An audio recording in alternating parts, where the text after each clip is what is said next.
बिस्मिल्लाहिर्रहमानिर्रहीम अस्सलाम वालेकुम। जी बच्चों, कैसे हैं आप लोग? ठीक हैं। अच्छा जी बच्चों, आज चौथा चैप्टर जो है फिज़िक्स का, इसको हमने स्टार्ट करना है और इसका नाम है turning effect of force. Force को ही हम पढ़ रहे हैं, आपको पता है। और फोर्स ताकत, कुव्वत जो किसी चीज़ में एक्सेलरेशन प्रोड्यूस करती है, किसी चीज़ को चलाती है, रोकती है। एक ताकत जो है, फोर्स है, उसके मुख्तलिफ काम होते हैं, डिफरेंट तरह के काम जो है वो कर सकती है। ठीक है, लेकिन यहाँ पे हम उसका क्या करेंगे, टर्निंग इफेक्ट, कि कुव्वत लगाने से, ताकत लगाने से किसी चीज़ को घुमाया जा सकता हो। घूमने का जो इफेक्ट है, जो फोर्स की वजह से आता है, उसको हमने पढ़ना है। और अगेन कोई मुश्किल काम नहीं है, फिजिक्स वैसे ही बड़ी मज़े की है। केमिस्ट्री फिर थोड़ा बहुत हो सकती है, कंप्यूटर उससे थोड़ा सा और फर्दर मुश्किल हो सकता है, लेकिन फिज़िक्स जो है ना, ये तो बहुत मज़े के काम है, क्योंकि फ़िज़िक्स में वही सारे काम हैं जो हमारे रोज़मर्रा रूटीन में इर्द गिर्द हो रहे होते हैं। बस हमने ये देखना होता है कि इनके अंदर कौन से कवानीन लग रहे हैं, कौन से लॉज लग रहे हैं, ठीक है, कौन सी चीज़ें हैं, और वो हमने ज़रा उसको एक्सप्लेन करना होता है, अल्लाह ताला का दिया हुआ जो नॉलेज है। तो इसको हम स्टार्ट करते हैं। तो इसका जो पहला पेज है यहाँ से, अब आपको पता है कि मेरा जो पढ़ाने का तरीका है, मैं डिटेल में पढ़ाता हूँ, ठीक है। क्योंकि डिटेल में पढ़ने का ये है, एक तो पढ़ना आएगा आपको, जो वो आपको बात समझाना चाह रहा है वो समझ आएगी, आपकी इंग्लिश बेहतर होगी, किस लफ्ज़ का क्या मतलब होता है, सेंटेंस कैसे बन रहा होता है, बहुत सारी चीज़ें हैं, आपका कंसेप्ट ज़्यादा क्लियर होता है, ठीक है, एंड सो ऑन, बड़ा सारा इसमें फ़ायदा होता है। तो ज़रूर इसको डिटेल में भी पढ़ा करें, आपके पास टाइम है, ठीक है, टाइम दिया करें, इंशाल्लाह तैयारी अच्छी होएगी इंशाल्लाह। अभी मैंने वैसे बाद में ना, अभी मैं थोड़ा सा पढ़ा लूँ तो इंशाल्लाह शॉर्ट क्वेश्चंस निकालने, एमसीक्यूज़ निकालने, ठीक है, तैयारी करवानी जो पेपर की है, इंशाल्लाह बड़ी अच्छी तैयारी होगी, मैथ की भी और फिज़िक्स की भी। बाकियों का मैं नहीं कह सकता, लेकिन ये दोनों तो इंशाल्लाह बड़े टापो टाप हम इनको तैयार करेंगे। बाकी इंशाल्लाह मोहलत मिली तो केमिस्ट्री को भी करेंगे और कंप्यूटर को भी करेंगे, जितना हो सका इंशाल्लाह वो हम इनको चीज़ों को तैयार करेंगे। पेपर भी इंशाल्लाह, तो जुड़े रहिए, सब्सक्राइब कर लें, ठीक है। बात चले ज़्यादा लंबी हो गई, तो शुरू करते हैं। As we know, a force is a vector quantity. पीछे हमने पढ़ा था कि फोर्स वेक्टर क्वांटिटी है, क्योंकि फोर्स में हमें डायरेक्शन भी बतानी होती है, या डायरेक्शन नज़र आ रही होती है कि कुव्वत जो फोर्स है वो किधर को लग रही है। तो जब डायरेक्शन आ जाए तो वो वेक्टर क्वांटिटी होती है, मैग्नीट्यूड के साथ साथ, क्योंकि मैग्नीट्यूड होता है कि वो चीज़ कितनी है, 300 न्यूटन की फोर्स है या कितनी है। तो बहरहाल ये मैग्नीट्यूड भी है और डायरेक्शन भी है, vector quantity. So it acts in a particular direction, एक खास सिमत में ये काम करती है। We observe various effect of forces, हमें जो फोर्स है, फोर्स के मुख्तलिफ इफेक्ट नज़र आते हैं, असरात नज़र आते हैं, फोर्स डिफरेंट तरह के काम करती भी नज़र आती है। सम फोर्सेस प्रोड्यूस एक्सेलरेशन, यानी बाज़ कुव्वतें, बाज़ फोर्सेस ऐसी हैं जो किसी चीज़ की स्पीड को बढ़ाती हैं या उसको रोकती हैं। Or deceleration in a body, deceleration यही है, ब्रेक लग रही होती है। एक्सेलरेशन ये है कि हम उसकी जो स्पीड है उसको बढ़ा रहे होते हैं। सम टेंड टू टर्न इट, बाज फोर्सेज है जो चीज को टर्न करती हैं अराउंड अ पॉइंट, किसी पॉइंट के इर्द गिर्द। एंड सम फोर्सेज, और बाज ताकतें जो हैं वो क्या करती हैं, बैलेंस ईच अदर। जैसे वो न्यूटन का थर्ड लॉ था, एक्शन एंड रिएक्शन फोर्सेज एक दूसरे को बैलेंस करती हैं। तो बाज फोर्सेज जो हैं वो एक दूसरे को कैंसल आउट करती हैं, बैलेंस करती हैं इन अपोजिट डायरेक्शन। ये थर्ड लॉ के अंदर यही था। सो बेसिक क्या पॉइंट बता रहा है कि फोर्सेज के डिफरेंट काम होते हैं, कोई एक्सेलरेट कर रहा है, कोई डिसेलरेट कर रहा है, कोई टर्न कर रहा है, कोई एक दूसरे को फोर्सेस कैंसिल कर रही हैं, पेयर्स की शक्ल में लग रही हैं। ऑल दोज फोर्सेस, वो तमाम forces which act parallel to one another. अब ज़ाहिर फोर्सेस कई तरह की है ना, तो अगर किसी बॉडी पे दो फोर्सेस लग रही हैं और वो दोनों एक दूसरे के पैरेलल हैं, पैरेलल मैथ के अंदर हम पढ़ते हैं ना, पैरेलल और परपेंडिकुलर। तो पैरेलल किसको कहते हैं, जो ऐसी दो लाइनें जो बिल्कुल एक दूसरे के साथ एक जैसा एंगल बनाती हुई जा रही हो। जैसे हम कहते हैं रेल की दो पटरियां, नहर के दो किनारे, तो वो बिल्कुल एक दूसरे के साथ साथ जा रहे होते हैं। ये साथ साथ मैसेज भी मुझे आ रहे हैं व्हाट्सएप के, ठीक है। तो उनको पैरेलल कहते हैं। जैसे मैं ये हाथ बना रहा हूँ एक जैसा, यानी जिस मर्जी जगह से आप देख लें उनके दरमियान जो डिस्टेंस है वो एक जैसा होता है। ठीक है। तो ऑल दोज फोर्सेस, वो तमाम कुव्वतें विच एक्ट पैरेलल, जो एक दूसरे के मतवाजी पैरेलल काम करती हैं, to one another are known as parallel forces. तो ये एक डेफिनेशन भी आ गई कि पैरेलल फोर्सेस क्या है, जो पैरेलली काम करती हैं, आसान सा काम है।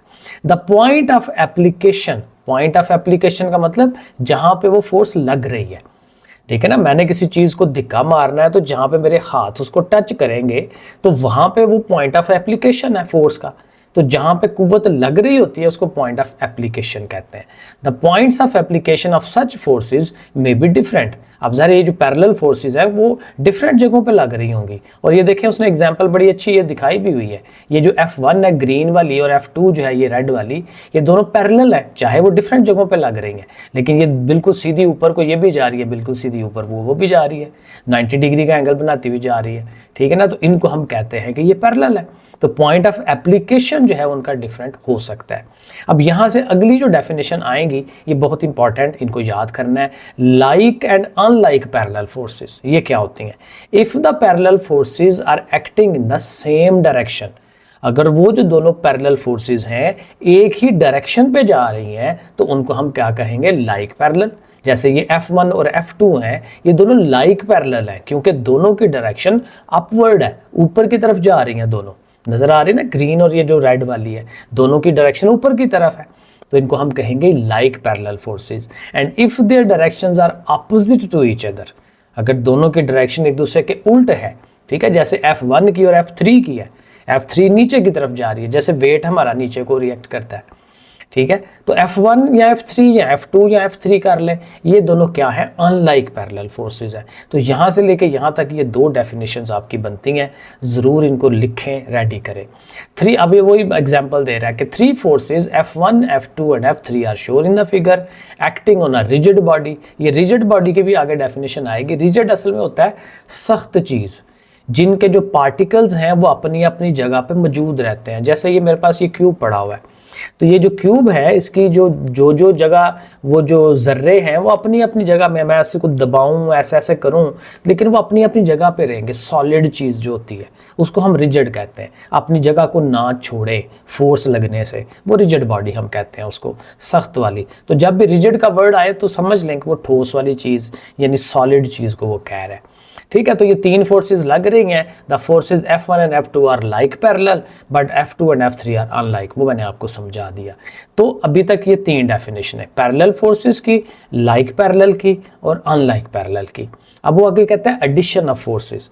अब चूंकि ये वेक्टर क्वांटिटी हैं तो जैसे वेक्टर्स को हम ऐड करवाते हैं, चैप्टर 2 में शायद पढ़ा था, ठीक है, तो हेड टू टेल रूल वो वहाँ पे था। तो चूंकि ये भी फोर्सेस वेक्टर है तो यहाँ पे भी हम हेड टू टेल रूल लगा के तो इनको हम ऐड करवा सकते हैं। सो ये देखें यहाँ पे लिखा होगा, in chapter 2 we have learned about vectors, वहाँ पे हमने वेक्टर के मुतालिक पढ़ा, एंड देयर रिप्रेजेंटेशन, और उनको शो कैसे कराते हैं। आपको याद है ना, ऐसे सीधी लाइन लगा के और आगे एरो हेड लगाते हैं तो वो एक वेक्टर को शो करता है, साथ उसकी डायरेक्शन भी हो रही होती है। Remember that the resultant is the same for any order of addition of vectors. कहता है कि जब भी आप जितनी मर्जी 2 फोर्सेस हैं, 3 हैं, 4 हैं, वेक्टर जितने भी हैं, जब उनको आप ऐड करते हैं तो उनका रिजल्टेंट जो है वो एक ही आता है। रिजल्टेंट ज़ाहिर है एक सिंगल फोर्स होती है, सबका आंसर डिफरेंट होगा लेकिन फोर्स एक ही होती है, एक ही वेक्टर से हम उसको शो करवाते हैं, ये वो बात कर रहा है। एज फोर्सेस आर वेक्टर, कहता है चूंकि ये हमारी ये जो फोर्सेस हैं ये भी वेक्टर क्वांटिटीज हैं, so forces can also be added by head to tail rule. तो इनके ऊपर भी हम हेड टू टेल रूल लगा सकते हैं। और ये नीचे उसने एक एग्जाम्पल की हुई है, ये वही बात ऊपर कर रहा है कि एक एग्जाम्पल के जरिए से हम आपको समझाते हैं। तो इस एग्जाम्पल में ये है, ये जो फिगर 4.2 है ना, इसको देखें कि हमारे पास 3 फोर्सेज है। F1 जो 30 का एंगल बना रही है, F2 जो है वो 45 का एंगल बना रही है, और F3 जो है वो 60 का एंगल बना रही है। तो 3 फोर्सेस जो हैं किसी बॉडी पे लग रही हैं, और जाहिर एंगल किसके साथ बन रहा होता है? एक्स एक्सिस के साथ, जो बिल्कुल ऐसे हॉरिजेंटल लाइन होती है हमारी, उसको हम कहते हैं कि ये एक्स एक्सिस है, ठीक है। तो उसके साथ हम एंगल मेजर करते हैं कि कितने डिग्री का एंगल बन रहा है। अब इन तीनों को हमने ऐड करना है कि इनका कंबाइंड इफेक्ट क्या है उस बॉडी के ऊपर, उस चीज़ के ऊपर। तो उसके लिए हम इस तरफ ये जो 4.2 का बी पार्ट है यहाँ पे वो उसने वो बनाया हुआ है, दिखाया हुआ है। तो पहले क्या करते हैं, पहले F1 बना लें। F1 का 30 डिग्री का एंगल है, वही एंगल आपने यहाँ बनाना है। F1 30 डिग्री का एंगल बन गया। अब जब F2 दिखाना है तो F2 का कहाँ शो कराते हैं, F2 की जो टेल है उसको F1 के हेड के साथ लगाएंगे, ये यहाँ पे देखें, ठीक है। लेकिन कैसे लगाएंगे, 45 डिग्री के एंगल के ऊपर। अब एंगल कैसे बनेगा, एंगल ऐसे बनेगा कि जैसे आपकी ये वाली है ना एक्स एक्सिस, बिल्कुल इसी डायरेक्शन में आपने यहाँ पे एक लाइन ड्रॉ कर लेनी है कि उसका अपना वहाँ पे एक्स एक्सिस हो, ठीक है। वहाँ पे फिर वहाँ पे एक्स एक्सिस होगा तो वहाँ पे 45 डिग्री। अब जाहिर है ये हमने बनाने नहीं है, मेरा नहीं ख्याल कि हमें बनाने के लिए कहा जाएगा, क्योंकि बनाना वाला काम तो मैथ का काम है ना। तो ये हमें पता हो कि ये बना कैसे है। तो बनता कैसे है, वो यहाँ पे एक नया एक्स एक्सिस बनता है और वहाँ पे 45 डिग्री का एंगल बनाते हैं और उस तरह से फिर इस लाइन को F2 को शो कराएंगे। इसी तरह जब F3 को शो कराना है तो वो यहाँ पे इसके साथ मैच करेगा और वो 60 डिग्री है, तो यहाँ पे भी एक नया एक्स एक्सिस वैसे बना के सीधी लाइन और वहाँ पे 60 डिग्री का एंगल बना के तो उसको आपने बना लेना है। और फिर इन सब को आपने फिर सम करना है। तो सम ऐसे ही होता है कि ओरिजिन से स्टार्ट करके फुट्टा रख के एक सीधी लाइन जो है वो एंड तक ले जाएं, जितनी बनती है उसको कैलकुलेट कर लेते हैं, जो आंसर आए वो हमारा वो सोल्यूशन हो जाता है, आंसर है। और ज़ाहिर है जो एंगल वो बन रहा हो फिर वो डी रख के वो हम एंगल भी कैलकुलेट कर लेते हैं। अब ये इस तरह का अगर सवाल न्यूमेरिकल में आएगा इंशाल्लाह, वहाँ पे हम वो प्रॉपर मैथ की तरह लिख के करके जो है उसको समझ लेंगे। तो ये है। हाँ, एक चीज़ रह गई जो शुरू में ही बताने वाली थी कि देखें एग्जाम्पल ज़रा एक दफ़ा पढ़ ले, मैंने समझा तो दिया, पढ़ा है कोई नहीं उसको। कहते हैं कि हमारे पास 3 फोर्सेज हैं, लेकिन ये थे कि मैग्नीट्यूड दिया हुआ है। पहली जो फोर्स है वो 200 न्यूटन की है, दूसरी जो है वो 300 न्यूटन की है और तीसरी 250 न्यूटन की है। और जाहिर है कि ये उनके एंगल्स हैं। अब जब न्यूटन्स में फोर्स होती है तो इसको पेपर पे कैसे शो करना है, तो ये वैसे ही है जैसे वेक्टर्स में हमने पढ़ा था कि इसका एक सूटेबल स्केल बनाते हैं। अब ये चूंकि 100 के हिसाब से है, 200, 300, 250, तो फिर 100 न्यूटन जो है वो 1 सेंटीमीटर के बराबर रख ले। अब जो 200 न्यूटन वाली है वो 2 सेंटीमीटर की लाइन हो जाएगी, जो 300 न्यूटन वाली है वो 3 सेंटीमीटर की हो जाएगी। तो इस तरह से पहले स्केल बना लेते हैं, तो उसी हिसाब से फिर ड्रॉ करते हैं। जैसे ये देखें उसने किया हुआ है, पहली 2 सेंटीमीटर की है, अगली 3 सेंटीमीटर। जब हमने लाइन लगानी है तो फुटा रख के उतने सेंटीमीटर भी लगाने होते हैं। अगेन आप इसका प्रैक्टिकल आएगा तो कर लेंगे। तो इस तरह से हेड टू टेल रूल लग के रिजल्टेंट जो है वो मैयर हो जाता है, ठीक है। मैयर्ड length of the resultant force is 7.1 centimetre. अब इसकी जो लंबाई आई है रिजल्टेंट की वो 7.1 सेंटीमीटर है, लेकिन इसको हम कन्वर्ट कर लेंगे न्यूटन्स में, क्योंकि फोर्स है। तो वो 100 न्यूटन की 1 सेंटीमीटर था, तो इसको 100 से ज़रब दे दें, 100 से ज़रब देंगे तो ये 710 न्यूटन बन जाएगा। और साथ हम बताते हैं कि ये 43 के एंगल के ऊपर जो है वो रिजल्टेंट फोर्स। अब देखें ना, ये रिजल्टेंट हम क्यों पढ़ते हैं, तो रिजल्टेंट हम इसलिए पढ़ रहे होते हैं कि हमें पता चले कि ये जो एक तीनों फोर्सेस लग रही थी उनका कंबाइंड इफेक्ट क्या है, ठीक है ना, कि उस बॉडी के ऊपर ओवरऑल इफेक्ट क्या बनेगा, टोटल कितने की फोर्स लग रही है। 710 न्यूटन की टोटल फोर्स लग रही है, कितने एंगल पे लग रही है, 43 के एंगल पे लग रही है। तो ये डेफिनेटली हमारे लिए फ़ायदेमंद होता है, क्योंकि हमें एक सिंगल फोर्स का पता चल जाता है। टोटल 3 लग रही थी, सिंगल का पता चल जाएगा। तो ये एक बड़ी फ़ायदेमंद चीज़ है कि इसको हम ऐड कर सकें इनको। अब यहाँ पे आएगा turning effect of a force, क्योंकि अभी फोर्स को थोड़ा सा उसने एक्सप्लेन किया, वहाँ पे टर्निंग इफेक्ट आना था, तो इसलिए वो हेड टू टेल रूल पहले हमें उसने समझा दिया है। अब टर्निंग इफेक्ट को वो समझाएगा कि टर्निंग इफेक्ट होता क्या है, वेरी बेसिक से लेके जाएगा, बच्चों वाले लेवल से लेके आगे चलेगा, ताकि हमें सब कुछ समझ आ जाए। तो कहता है वी हैव लर्नड, हमने सीख लिया है सो फार अभी तक, दैट अ नेट फोर्स, एक सिंगल फोर्स जो है, जो सारों का मजमुआ होती है, अफेक्ट द लीनियर मोशन, वो एक लीनियर मोशन कौन सी, जो एक सीधी लाइन के ऊपर मोशन होती है। ये हमने पिछले चैप्टर में पढ़ा था, स्ट्रेट लाइन मोशन, ठीक है। तो एक जो नेट फोर्स होती है वो एक स्ट्रेट लाइन की जो मोशन है किसी बॉडी की, उसको वो इफेक्ट करती है और उसको एक्सेलरेट करवाती है, उसको हम तेज करवा सकते हैं फोर्स लगाने से। एक सीधी लाइन, जैसे सड़क के ऊपर की गाड़ी को हम लेके चलते हैं। सिंस रिजिड बॉडीज, कहते हैं चूंकि ये जो रिजिड बॉडीज, ठोस चीजें जो होती हैं, कैन आल्सो रोटेट, ये रोटेट भी कर सकती हैं, घूम भी सकती हैं। अभी हम सारी एग्जाम्पलें देंगे इसकी। So we need to extend our concept, तो हमारा जो कंसेप्ट है, नजरिया है, हमें इसको थोड़ा बढ़ाना है to the turning effect of a force. अब टर्निंग इफेक्ट की तरफ आएंगे। व्हेन वी ओपन और क्लोज, अब एग्जांपल देने लगा है कि व्हेन वी ओपन और क्लोज अ डोर, जब हम दरवाजा बंद करते हैं या खोलते हैं, वी अप्लाई फोर्स, हम उस पर फोर्स लगाते हैं। हाथ से धिक्का लगाएंगे या उसको अपनी तरफ खींचेंगे तो फोर्स तो लग रही होगी ना, चाहे थोड़ी लग रही है। This force rotate the door, इससे क्या करता है, दरवाजा घूमता है, पूरा गोल चक्कर नहीं लगाता। लेकिन आप अपने दरवाजे को, मेरे सामने भी दरवाजा है, तो उसको आप देखें तो उसका एक हैंडल होता है और पीछे जो है वो कब्जे लगे होते हैं जहाँ से वो जुड़ा होता है दीवार के साथ या किसी चगाट के साथ, चगाट कहते हैं हम उसको, ठीक है। तो वहाँ पे कब्जे लगे होते हैं, वहाँ से उसको जोड़ा होता है और हैंडल से पकड़ के हम अपनी तरफ या पीछे की तरफ करते हैं तो वो आधा सर्कल तो घूम ही सकता है ना, ठीक है। लेकिन अगर लेट्स सपोज आगे दीवार ना हो तो फिर वो और भी घूम जाएगा, तो पूरा एक सर्कल बनाया जा सकता है। तो यही रोटेशन है, यही घुमाना है, तो इसको हम turning effect of a force कहते हैं। सिमिलरली इसी तरह से we use turning effect of force, कहता है इस इफेक्ट को, इस असर को हम इस्तेमाल करते हैं व्हेन वी ओपन और क्लोज अ वाटर टैप, जब पानी की टूटी को हम बंद करते हैं, खोलते हैं। अब जरा गौर करें, पानी की टूटी जो है, लेफ्ट सपोज यही टूटी है, तो मैंने जब इसको पकड़ना है तो हम नॉर्मली टूटी को ऐसे पकड़ते हैं, तो ऐसे पकड़ के ऐसे घुमाते हैं, ठीक है ना, ऐसे करके घुमाएंगे तो फोर्स हम लगा रहे हैं ना हाथ से, तो उसको घुमा रहे हैं, इधर को घुमा रहे हैं या इधर को घुमा रहे हैं, तो वो घुमाते हैं तो वो खुलती है या बंद होती है ना, तो टर्निंग इफेक्ट आ गया ना हमारे हाथ की फोर्स का, ठीक है। तो वाटर टैप जो है, पानी की टूटी, उसका जो है ये एग्जांपल है। Let us define some terms, तो कहते हैं अभी जरा कुछ टर्में हम डिफाइन कर लें। अब पहली डेफिनेशन जो आने लगी है, जो आपने याद करनी है, रिजिड बॉडी की डेफिनेशन।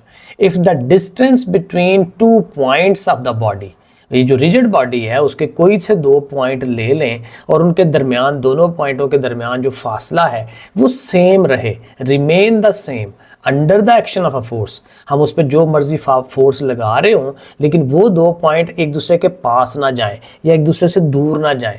जैसे रबड़ है, अब रबड़ है तो उनमें जो डिस्टेंस होगा, 2 अगर आप निशान लगा लें और रबड़ को आप फोर्स लगाएं तो वो तो खिंच जाएगा, तो रिजिड बॉडी तो ना हुई, वो तो फासला बढ़ गया उनका या कम हो गया, तो इसलिए रिजिड बॉडी नहीं है। तो रिजिड बॉडी जो है ये मेरा माइक का कवर है, ये रिजिड बॉडी है, मैं इसको जोर लगा रहा हूँ तो वो वहीं के वहीं है, ठीक है। ये 2 पॉइंट्स फॉर एग्जांपल ये वाला और ये वाला जो है वो अपनी उसी जगह पे रहेंगे, मैं फोर्स जोर लगा रहा हूँ तो वो कहीं नहीं जा रहे। तो रिजिड बॉडी की डेफिनेशन में हम भी फिर यही कहेंगे कि उसके अगर 2 पॉइंट लें और फोर्स लगाने से वो दोनों पॉइंट आगे पीछे ना हो, डिस्टेंस सेम रहे, तो हम उसको कहते हैं कि ये रिजिड बॉडी है। तो ये डेफिनेशन याद करनी है। तो कहते हैं ड्यूरिंग रोटेशन, जब वो चीज़ घूमती है, all the particles of the rigid body के जिस्म के जितने भी जर्रे हैं, रोटेट अलॉन्ग फिक्स्ड सर्कल, वो सर्कल की शक्ल में घूमते हैं। डेफिनेटली गोलाई में घूमेगा, ठीक है, हर चीज़ गोलाई में घूमेगी, ऐसे ऐसे वो घूमेगा, गोल गोल गोल गोल ऐसे घूम ही जाएगा। अब मेरे पास प्रॉपर गोल चीज़ नहीं है, गेंद जैसे होता तो वो गोल हो सकता था, तो हर जो उसका जर्रा है वो गोल गोल घूम रहा है, कोई एक जर्रा तो नहीं है ना, एक पार्टिकल तो नहीं है, वो करोड़ों की तादाद में मॉलिक्यूल्स हैं और उसके एटम्स हैं एंड सो ऑन, जो केमिस्ट्री में हम पढ़ते हैं, तो वो सारे के सारे सर्कुलर फॉर्म में घूमेंगे, रोटेट करेंगे। और ये उसने बनाने की भी कोशिश की है, ये एक पीले रंग की रिजिड बॉडी बनाई है और उसका वजह देखें गोल गोल चक्कर जो है उसने बना के दिखाने की कोशिश की है कि पार्टिकल ए जो है वो ऊपर वाले सर्कल में घूम रहा है, पार्टिकल बी इस वाले सर्कल में घूम रहा है। लेकिन मज़े की बात यह है कि इनके घूमने का जो सेंटर है वो ऑलवेज सेम रहेगा, एक ही सेंटर होता है, एक ही वो क्या कहते हैं, एक ही लाइन के उसमें डायरेक्शन में होता है, ठीक है। अब जैसे दरवाज़ा है तो दरवाज़ा छोटा दरवाज़ा तो नहीं है, दरवाज़ा मैं दिखाता हूँ, यहाँ पे दरवाज़ा है, ये देखें, ये जो दरवाज़ा है तो हम फोर्स लगाएंगे यहाँ से, थोड़ा मैं इसको जूम करूँ और ज़रा क्लियर आपको नज़र आए, ये देखें, तो फोर्स तो हम यहाँ से लगाएंगे जहाँ पे हैंडल है, लेकिन इधर से वो जुड़ा हुआ है या इधर से कब्जे लगे हुए हैं उसके, है ना, इस जगह पे जहाँ से वो जुड़ा हुआ है। तो जब हमने उसको ऐसे घुमाना है तो यहाँ से मतलब इधर जो जर्रा है उसका, इधर जो जर्रा है पॉइंट है, जो भी उसके पार्टिकल्स हैं वो सारे के सारे घूमेंगे, लेकिन उन सब का सेंटर कहाँ पे होगा, इसी लाइन के ऊपर, क्योंकि सब ने इसी सेंटर के इर्द गिर्द घूमना है। सेंटर सेम नहीं होगा लेकिन उनका जो लाइन ऑफ एक्शन है वो सेम होनी है।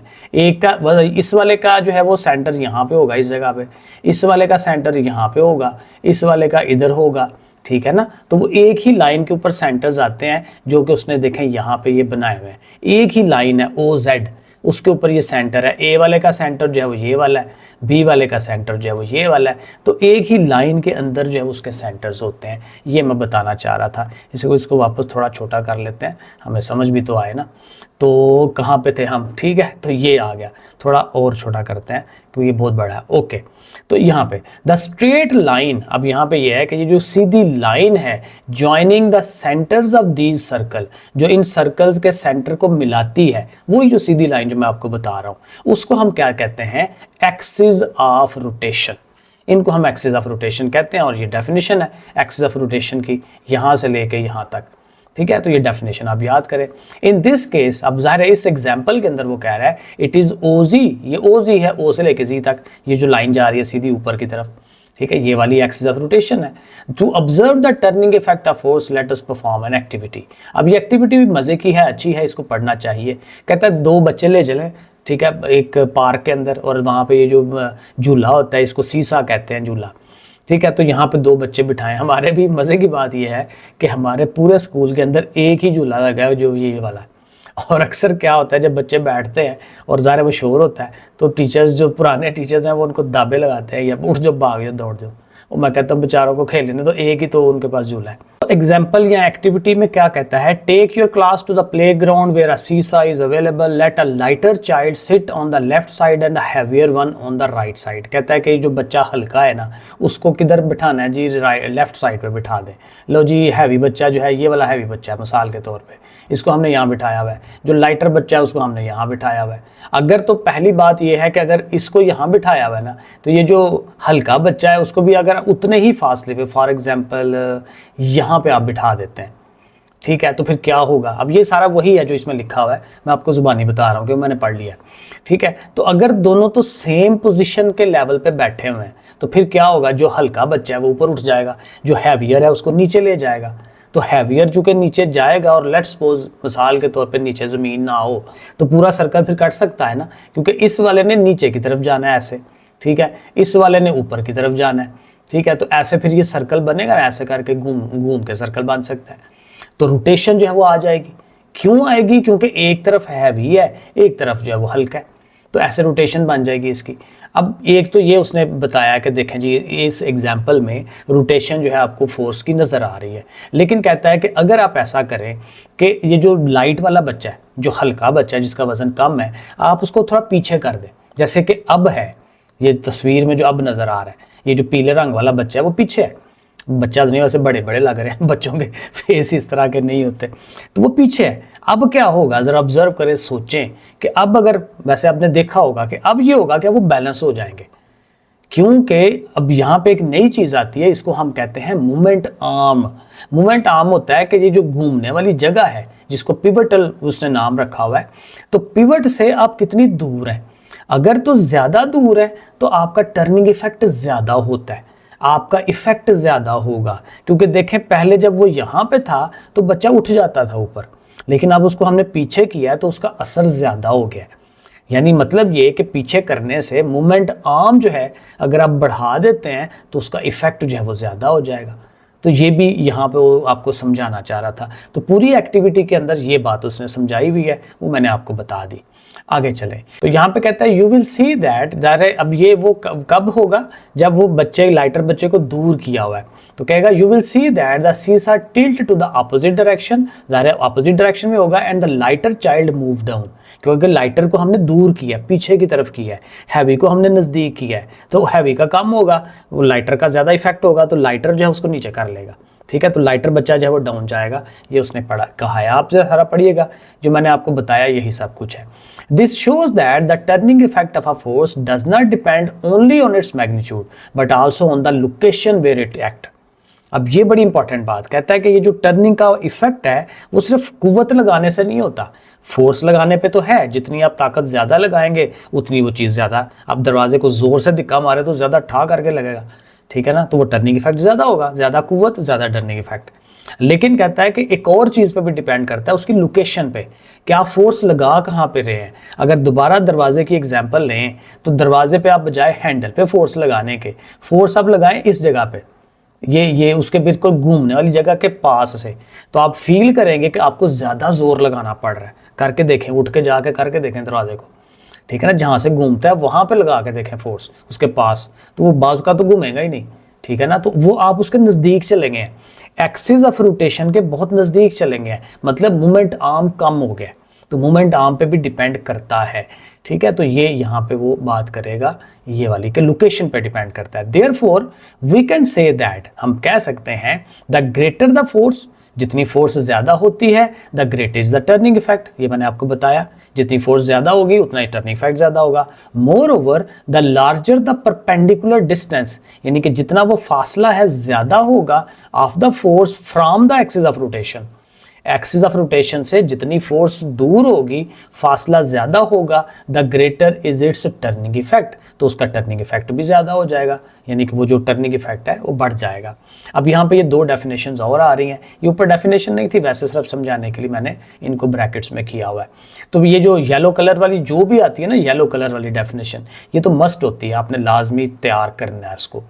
द लाइन अलॉन्ग विच, वो लाइन जिसके साथ साथ द फोर्स एक्ट, फोर्स अमल करती है, is called the line of action of the force. अब जहां पे देखें line of action of the force क्या होगी, ये जो दरवाजा है फोर्स हम कहां पे लगाया, हैंडल पे, तो फिर इस लाइन के ऊपर हम फोर्स लगा रहे हैं ना, ये लाइन है, फोर्स लगने की ये लाइन है, तो फिर इसको हम कहते हैं line of action of the force. एक लाइन ये वाली थी जहां पे उससे वो रोटेट करता है, इसको हम क्या कहते हैं, एक्सिस ऑफ रोटेशन, ठीक है ना। एक लाइन वो जहां से उसने घूमना है, एक लाइन वो जहां से हम उसको घुमाना चाह रहे हैं, line of action of the force. तो इनके दरमियान ये जो डिस्टेंस है ये हमारा मोमेंट आर्म होता है, इसी को हम परपेंडिकुलर डिस्टेंस कहते हैं, ठीक है। तो ये वो बात करेगा, तो ये जो line of action of the force है ये उसकी डेफिनेशन है, और नीचे किसकी है, द परपेंडिकुलर डिस्टेंस, ये वही वाला, ये जो 90 डिग्री का डिस्टेंस है, ठीक है, the perpendicular distance of the line of action of the force from the axis of rotation. ये देखना, line of action of the force और एक्सिस ऑफ रोटेशन के दरमियान ये जो 90 डिग्री का परपेंडिकुलर डिस्टेंस है, इसको क्या कहते हैं, is known as moment arm, moment arm कहते हैं ऑफ द फोर्स, और simply moment arm of the force कह लें या सिंपली मोमेंट आर्म कह लें, तो ये मोमेंट आर्म की डेफिनेशन। तो line of action of the force की डेफिनेशन आ गई, और ये मोमेंट आर्म की डेफिनेशन आ गई। आगे है the moment arm of both the children are shown in the figure. ज़ाहिर है इस फिगर के अंदर दोनों का मोमेंट आर्म दिखाया हुआ है, इस वाले बच्चे का मोमेंट आर्म ज़्यादा है, इस वाले का कम है, क्योंकि ये उसका एक्सिस ऑफ रोटेशन है ना, और यहाँ पे उसकी लाइन ऑफ फोर्स है, line of action of the force ये वाली और ये वाली, जहाँ पे उनका वजन है, ठीक है, वहाँ पे लाइन ऑफ एक्शन, तो उनके दरमियान जो डिस्टेंस है, इधर देखें मोमेंट आर्म ज़्यादा है, उधर मोमेंट आर्म कम है, तो कहते हैं ये हमने दिखाया हुआ है। There are many other examples, कहते हैं और भी बड़ी सारी मिसालें हैं, टू ऑब्जर्व द टर्निंग और rotational effect of the force. Turning effect कह लें या रोटेशनल, रोटेशन भी यही है ना, घूमना है उस चीज़ ने, ठीक है। It is harder to open a door, ये वही एग्जाम्पल आ गई कि दरवाजे को कहाँ से आप खोलते हैं। इट इज़ हार्डर, मुश्किल है, to open a door by pushing it at a point closer to the hinge. Hinge मतलब जहाँ पे कब्जे हैं, जहाँ पे उसने घूमना है, तो कहते हैं जो हिंज होते हैं, कब्जे होते हैं, वहाँ पे उसके नज़दीक जाके आप उसको दबाएंगे तो जाहिर है कि वो मुश्किल होगा, वो आप हार्डर हो जाएगा, मुश्किल हो जाएगा, as compare to push it at the handle. अगर आप हैंडल पे करते हैं तो ज़्यादा आसानी के साथ होगा। दैट इज़ वाई, यही वजह है, डोर और windows handles are always installed at large distance. तो कहते हैं यही वजह है कि जो हैंडल हमने लगाने होते हैं वो फासला रख के लगाए जाते हैं, जितना ज़्यादा से ज़्यादा फासला हो सके डोर्स के दरमियान और विंडोज़ के दरमियान, ठीक है। तो जहाँ पे उसने घूमना है, जहाँ पे हमने वो लगाया है, फासला ज़्यादा होना चाहिए, लार्ज डिस्टेंस, ठीक है। तो ये होगा, this makes the doors be open और close more easily. Similarly it requires greater force, इसी तरह से ज़्यादा ताकत लगानी पड़ेगी टू ओपन अ नट। अब देखें ये बड़ी बेहतरीन मिसाल है, ये नीचे क्या हमने ये नट खोलना है, ठीक है, और उसके साथ हमने ये रेंच ले आए हैं, इसको स्पैनर कहते हैं इंग्लिश में, हम नॉर्मल रूटीन में रेंच कहते हैं, भी रेंच है तो दे दो।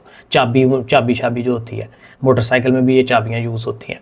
तो इस चाबी से अगर खोलना है तो देखें, अगर आप यहाँ पे आप हाथ रख दें अपना और यहाँ हाथ रख के खोलना चाहें तो खोल पाएंगे, मुश्किल हो जाएगा, बहुत ज़्यादा नामुमकिन हो जाएगा। लेकिन वही अगर आपने हाथ अपना इधर रखा हुआ है और फिर आप घुमाते हैं तो आपकी फोर्स ज़्यादा लगेगी। ये अक्सर आप मोटरसाइकिल जब आप सही करवाते हैं और चैन ढीला हुआ हो, मैं अक्सर देखता हूँ, तो चैन ढीला हो तो उसने ये इस तरह की चाबी पकड़ी होती है और उससे फिर वो करता है, तो ज़ाहिर है बिल्कुल एंड से पकड़ के वो जोर लगा रहा होता है, पास से पकड़े के जोर लगाएगा नहीं होगा, रोटेशन ज़्यादा, क्योंकि वो ज़ाहिर है बीच में डिस्टेंस ज़्यादा होना चाहिए, मोमेंट आर्म ज़्यादा होना चाहिए। तो अब यहाँ पे एक प्रॉपर डेफिनेशन आएगी, प्रॉपर एक पूरा कंसेप्ट आएगा जिसको हम कहते हैं मोमेंट ऑफ फोर्स, या एक और नाम है टॉर्क। ये यहाँ पे लिखा हुआ है टॉर्क, ठीक है। ये असल में टार्क तक पहुंचना था, इस तक पहुंचने के लिए पीछे सारे हमने वो तमहीद बांधी है, ठीक है। और उसमें हमने दो चीज़ें समझ ली हैं, फोर्स ज़्यादा होगी तो ये जो मोमेंट ऑफ फोर्स है ये भी ज़्यादा होगा, और अगर वो डिस्टेंस जो है मोमेंट आर्म ज़्यादा होगा तो फिर भी ये मोमेंट ऑफ फोर्स ज़्यादा होनी है। तो इन्हीं दोनों चीज़ों पे हमारा ये जो टर्निंग इफेक्ट है वो डिपेंड करता है, यही वो अब यहाँ पे बताएगा। The turning effect of a force is measured by the quantity known as moment of force और टार्क। टार्क कहते हैं या मोमेंट ऑफ फोर्स कहते हैं, और ये डेफिनेशन है, वो ऊपर दो लाइनें छोड़ दें। मोमेंट ऑफ अ फोर्स और टार्क इज डिफाइंड एज, बड़ी सिंपल सी डेफिनेशन है। क्या? अब ये जो नीचे वाली लाइन है, द प्रोडक्ट, जरब देनी है, मल्टीप्लाई करना है, ऑफ द फोर्स, पावर को, फोर्स को, एंड द मोमेंट आर्म, वो जो लेंथ है, ठीक है। किसकी लेंथ है भला? एक्सिस ऑफ रोटेशन और line of action of the force, उनके दरमियान जो डिस्टेंस है, जहां से घूमना है, उर्दू में बता रहा हूं, जहां से घूमना है, जहां पे फोर्स लग रही है, उनके दरमियान जो फासला है उस पे भी वो डायरेक्टली प्रोपोर्शनल है। जितना ज्यादा होगा उतना मोमेंट टार्क ज्यादा होगा। तो ये उसका फार्मूला है नीचे, the magnitude of torque is given by टा इज, इसको टा पढ़ते हैं, TAU, टा, ठीक है, टा ऐसे पढ़ना है। तो टा ये भी ग्रीक वर्ड है, और ज़ाहिर है ये अलमद्दा टाइप करते हैं, ऐसे डाल के ना, तो बजाय टी डालने के ऐसे अलमद्दा सा डाल देते हैं उसके ऊपर, तो इसको टा पढ़ते हैं। तो tau is equal to F cross L, F force हो गई, L जो है वो हमारा मोमेंट आर्म हो गया, क्योंकि वो लंबाई है, लेंथ है। सो वेयर टा is the torque and L is the moment arm in figure 4.6, कौन सी है जी? फिगर 4.6। ये इसके साथ उसने फिगर बनाई हुई है कि ये जो O है ये हमारा एक्सिस ऑफ रोटेशन है, और यहाँ पे P पॉइंट के ऊपर हम फोर्स लगा रहे हैं, फोर्स का जो लाइन ऑफ एक्शन है वो ये जा रही है, फोर्स ऊपर की तरफ लगा रहे हैं हम। तो ये इधर से लेके यहाँ तक जो है ये हमारा लेंथ L होगी उसकी, और इसको R भी कह सकते हैं, क्योंकि ऐसे वो पूरा एक सर्कल भी तो बन सकता है ना, तो सर्कल का जो रेडियस है वो ज़ाहिर है वो बन सकता है, तो उसको L कह लें, R कह लें, वो एक ही बात है। तो इसको मिटा देता हूँ, ठीक हो गया। तो इस तरह से वो कह रहा है कि in the figure 4.6 the line of action of the force F is perpendicular to R1। अब यहाँ पे तो ये परपेंडिकुलर है, आगे कई केसेस आएंगे कि जहाँ पे जो फोर्स लगा रहे हैं वो 90 डिग्री पे नहीं लगा रहे होते। वैसे जो सबसे एफिशिएंट तरीका होता है, बेहतर से बेहतर तरीका यही है कि 90 डिग्री पे आप फोर्स लगाएं, लेकिन बाज़ औक़ात 90 पे नहीं भी लगती, तो फिर उसका भी आगे केस उससे बना के हमें दिखाया हुआ है। तो फिलहाल यहाँ पे 90 पे 4 डिग्री पे लग रही है। Remember that the torque of a force is zero, कहता है याद रखें कि ये जो टार्क है ना जीरो हो सकता है when the line of action of the force passes through the axis of rotation, यानी जहाँ से हम फोर्स लगा रहे हैं, फोर्स लगाने की जो लाइन है और एक्सिस ऑफ रोटेशन की जो लाइन है दोनों एक जैसी हो जाए, फिर वो रोटेशन होनी नहीं है, टार्क जीरो हो जाएगा। देखें ये अगर फॉर एग्जांपल ये डोर किधर गया हमारा, डोर वाली एग्जांपल अच्छी है। अब यहाँ से मैंने ये की हुई है, ज़रा मिटा देता हूँ ये, ज़रा फिर वो क्लैरिटी आ जाएगी। ये अब देखें ज़रा, अब इसकी जो एक्सिस ऑफ रोटेशन है डोर की वो किधर थी? ये जगह थी ना जहाँ पे कब्जे लगे हुए हैं, ये वाली लाइन, ठीक है। अब फॉर एग्जांपल हमारी जो फोर्स है वो भी वहीं हो, एग्जैक्टली उसी की जगह के ऊपर हम फोर्स लगा रहे हो, तो फिर क्या होगा? वो घूमना भी वहीं से है, फोर्स भी वहीं लग रही है, तो मोमेंट आर्म तो टोटल जीरो हो गया। तो टोटल जीरो होने से वो घुमा ही नहीं पाएगी फोर्स, क्योंकि आपको पता है जूं आप उसके नज़दीक जाते जाएंगे, यहाँ पे सबसे आसान होगा, इधर जो है और मुश्किल हो जाएगा, थोड़ा और नज़दीक जाएंगे और मुश्किल हो जाएगा, इधर और मुश्किल हो जाएगा, और आप एग्जैक्टली वहीं पे चले जाएंगे जहाँ घूमना है उसने, तो फिर वहाँ पे आप फोर्स लगाएंगे तो फिर तो वो बिल्कुल नहीं घूमेगा, टार्क जीरो हो जाएगा। तो यही वो बात यहाँ पे कर रहा है कि torque of the force is zero हो जाएगा when the line of action of the force passes through the axis of rotation, एक जगह से वो गुजरे, because its moment arm becomes zero, वो जो फासला है वो खत्म हो गया, जीरो हो गया। The torque is positive, torque positive होता है, ये याद रखने वाली चीज है, if the force tend to produce an anti clockwise rotation. ये जो घूमना है वो दो तरह से हो सकता है ना, कि एक दफा सर्कल ऐसे बने, ये ऐसे घूम के हम आ रहे हैं, यानी सर्कल की डायरेक्शन जो है वो ये हो। अब इस डायरेक्शन को क्या कहते हैं? ये होती है एंटी क्लॉकवाइज।